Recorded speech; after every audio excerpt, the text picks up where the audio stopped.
because I wasn't really like a fast person to learn to hear. This is like a lot of people have problems to really recognize melodies, and some people, they hear melody and they can play it, which, this is really great. But there are really only a few, and and if you want to learn this, there is no secret to it. You have to kind of identify the pitches, and the solfege is really something that kind of, without even practicing it on the piano separately. If you do what you do, you will start to hear first the type of scale you hear. Like if you hear now a blues scale, you immediately you say it's blues scale. And then if somebody plays it in thirds, or in skip one, or in 3-note groups, you say, oh, it's 3-note groups. And then the last thing is you actually identify the key, you know. And this is something nice, because it was always something that, at Berkeley we had this rehearsal rooms, and we would jam at night, right?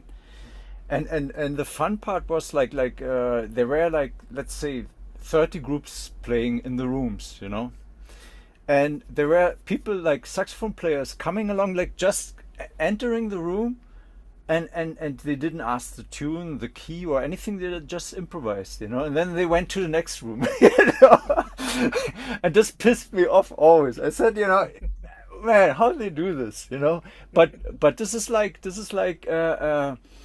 like if you practice, and you really do this kind of work, you start to identify, oh, I hear like a certain chord progression, or I hear certain scale, or then I hear the key, and normally, I mean, you don't play in weird keys too much, you hear, oh, it's B flat, okay, I played, and this is nice. But in the end, really to play is something else. I mean, there are a lot of talented fast players, but to really make it in music and play is, there are so many different things that have to work, especially to be a nice person. This is something like, if you are a really good player but you're an asshole, nobody will call you anyway.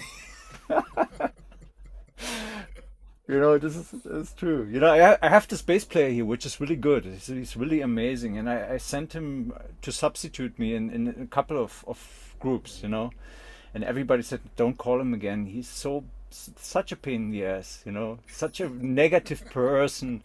He complains about everything, and they don't want him anymore, And I said, no, okay, but this happened in all professions, right? You always have these people that are brilliant professionals, but they are really not easy to handle. That's true.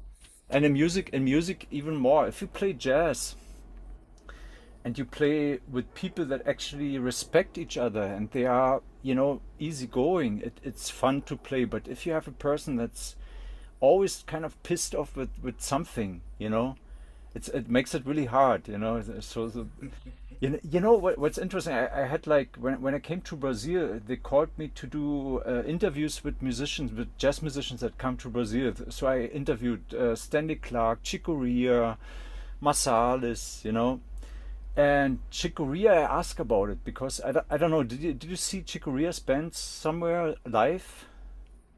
No, not live. This is like, I saw him like 5, 6 times maybe, and I always had the impression that they had really fun on the stage, and they were really like looking at each other, smiling. And I asked him about it, and he said, I really take care of this, to really have like respect, and be easygoing with people.